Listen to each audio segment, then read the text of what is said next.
Welcome back to Retro Rebound. In today's video, we are going back to the Attack on Titan video games, baby. Yes, Season 4, Part 5 of Part 6 of the special finale, Part 2. Whatever you want to call it, it's done. The show is over. The manga's been done for a while now, but the show has concluded. And there's no better way to celebrate the absolutely legendary anime that is Attack on Titan than to go back to its very awesome video games that I can't believe are as good as they are. So yeah, Attack on Titan for me was that gateway to the rest of anime. Growing up in the early 2000s, anime in the West was a bit taboo. Like, you were a weirdo for publicly loving anime, which is very different to how it is nowadays. So you'd grow up with the widely accepted ones if you cared about what people thought about you, right? So you'd grow up with your Dragon Ball Z, you'd grow up with your Pokemon, your Naruto. Like, these were the ones that were accepted, but if you went beyond the norm, how dare you? However, as time went on, I started to care less.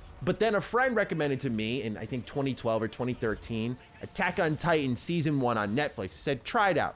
And the rest is history. From there, I went, yep, this is my calling. I love anime. I love Japanese games. This is me, baby. And take me as I am, or leave me in the dust, I don't care. I am a bona fide weeb. And so Attack on Titan blew open the doors, and I wanted to see everything that was out there because it was such a special season of anime. And it would only continue to be great after a very long wait for Season 2. But this show has been through so much. The change in animation studio to MAPPA, the splitting of season finales, the ups and downs with the story. But we're here at the end of what is a legendary story. And I thought there is no better time to talk about these video games than right here, right now, with Attack on Titan. So ladies and gentlemen, if you're new here and you're into nostalgic or retrospective content, you're in the right place. Please consider subscribing. All right, let's begin with the first Attack on Titan, where naturally I want to get into the developer. I think it's most impressive here that this is from the Muso Studio. Not because the Muso Studio is bad, we're talking about Koei Tecmo and W-Force. It's because this isn't the team I would have associated with picking for an Attack on Titan game. Naturally, the special thing about Attack on Titan, what makes the game separated in another echelon from the rest of the anime games that I have dogged on here on this channel, is that Attack on Titan is a show where you can't replicate that in a 3D anime fighter like your Ultimate Ninja Storms, your JJK Curse Clash, your My Hero Academia One Hero's Justice. You just can't do that here in AOT. You have to be slicing the napes of the necks. You have to be bursting around with your ODM gear. You have to have movement. You have to have that sense of danger and scale between the Titan and the human. You need so much there that's different from your standard anime game. So I never really had faith that we would get an Attack on Titan game. But when they announced it, I had some hope just because based off the premise of the show, based off the premise of the manga, you just can't turn it into what makes every single other anime game garbage. And boy howdy, was I right. Attack on Titan is fantastic. So here's why. First and foremost, it's the gameplay formula. The flow, the rhythm here is impeccable. What you're gonna be doing is dropping throughout multiple areas that are familiar to you in Attack on Titan Season 1. And as you're going through all of these areas, you're going to be, you guessed it, taking down massive titans. There's a lock-on system and you'll target different body parts for these titans. Some of them will have a little golden sort of orb on them.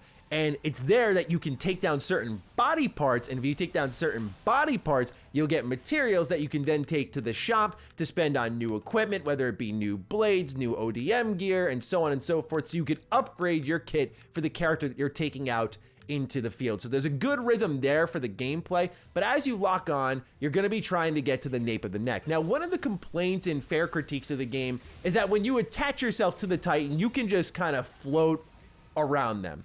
There's very little thought on your positioning, but what it does unlock is amazing gameplay flow as you zip from one Titan to the next, just locking onto the nape of the neck and taking them out. There are subtle but significant changes made in Attack on Titan 2 we'll talk about, but it's here in Attack on Titan 1 that I have to say, I think it feels the best. You feel powerful. When you play as Levi, who's one of the most lethal forces you will find in the AOT universe, you feel really good as you're gaining momentum and you see him go from the blades winding up to like this to just spiraling towards his target like a pinwheel and slashing the nape of the neck and taking them out, blood covering the screen, blood covering the ground around you.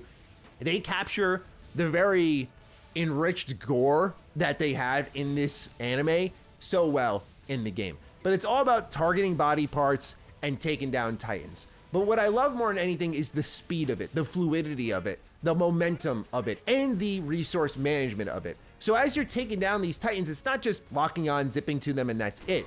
Your blades have durability. The gas in your ODM gear has limits. And so you'll have to be vulnerable to change these out. When you're surrounded by Titans and you're running low on gas and you gotta burst away, quickly change out those chambers as they're barreling towards you and switching out the blades, because if you don't have those, then you're not gonna be able to take them out properly. You're not gonna do enough damage. There is intensity in that. The way the game grabs hold of me, it reminds me of how I feel about Spider-Man on PS4, which I know is a strong comparison, but what I mean by that is when I fire up Spider-Man on PS4 and now Spider-Man 2, I'll web swing around, beat up a few bad guys, get a feel for the gameplay again, enjoy myself for maybe 30 minutes, and then move on to the next thing, right? Attack on Titan is that same feeling. I'll fire up a mission, I'll take down some Titans, and then I'll move on with my day after half an hour. It just is a feel-good gameplay system because it's so true to the anime, but even if you know nothing about the show, the game is, as anime games can always be, fun on its own. It's a great introductory area for those who are maybe not into anime, who are maybe not into these weeby games, to say like, hey, here's just a fun game based in these worlds. Go ahead and try to play it. It will track the events of the first season of Attack on Titan as you go from familiar locale to familiar locale. You'll have this hub area where you can talk to all various familiar members of the cast, and you'll get side missions from them. So when you go back into the field, you can then complete those and get more gear, get more money, and that's kind of the cycle. It's pretty simple, but it works really well. It's just not until Attack on Titan 2 that they blow the doors down. But for me, I went on the road to 40 hours in this game. I played it a metric ton. And the Attack on Titan games are sneaky good co-op games where you can fire up a lobby, do some free missions together, and take down some Titans together. It's so much fun. And so I sank a ton of time into this game, man. I mean, it was way better than I thought it was. So there was Attack on Titan 2. You're not mistaken on that.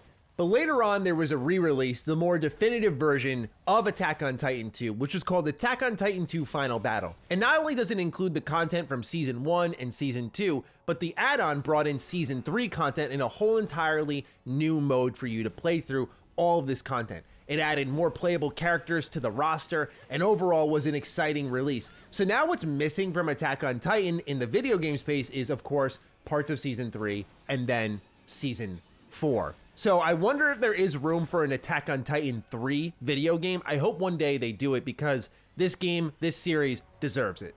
So Attack on Titan 1, you've established the core formula, you've established the gameplay flow, the rhythm, that all feels good.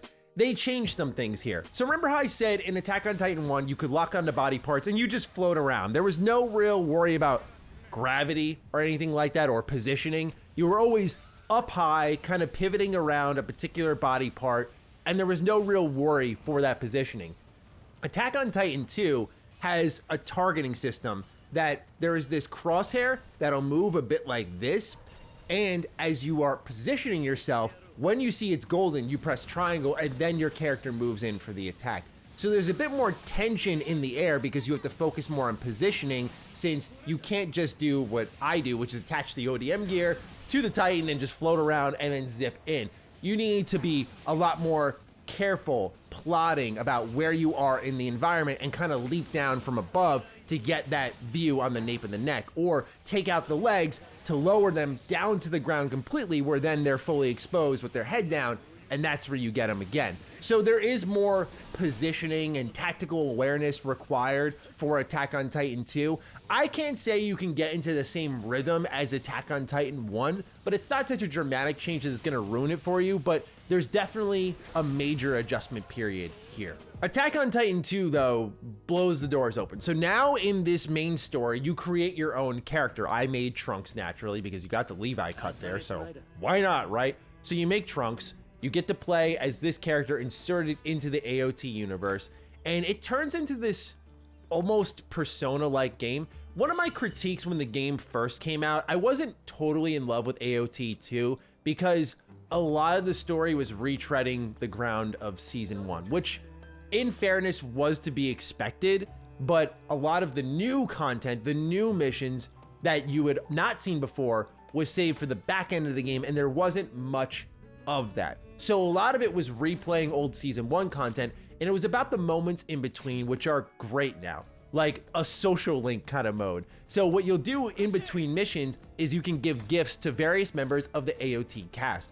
As you spend time with them, you're gonna unlock new skills and upgrades for them that you can equip to them. This will make them better in combat, because in both these games, as you complete side missions around the map, you can recruit these various scouts, for example, and they'll join you to take down these titans and help you do bonus damage whenever you attack one of the titans. But as you're spending time with them, you're going through a personal, persona social link arc, where, for example, I was hanging out with Sasha, and she's self-conscious about her accent. And there's weird moments, like she says, to get over my accent, I should go out on a mission with you. And I think taking down some titans will give me clarity if I'm yelling at them with my accent. I'm like, okay, sure. But what's cool is you get to see this cast, and obviously we know Attack on Titan is a story about many things, but one thing is that no one's safe in this show. So you'll see people palling around, and you're like, man, good times, huh? And you feel a little bit differently going through these social modes. So it's new things like that. But also, there are new gameplay modes that they introduced that I think are really fun. There's this territory mode that you can do, which is literally Battlefront 2's Galactic Conquest, Battlefront 1's Galactic Conquest, but Attack on Titan. So you'll have this map, and you're gonna recapture territory beyond the wall, as they try to do in the show.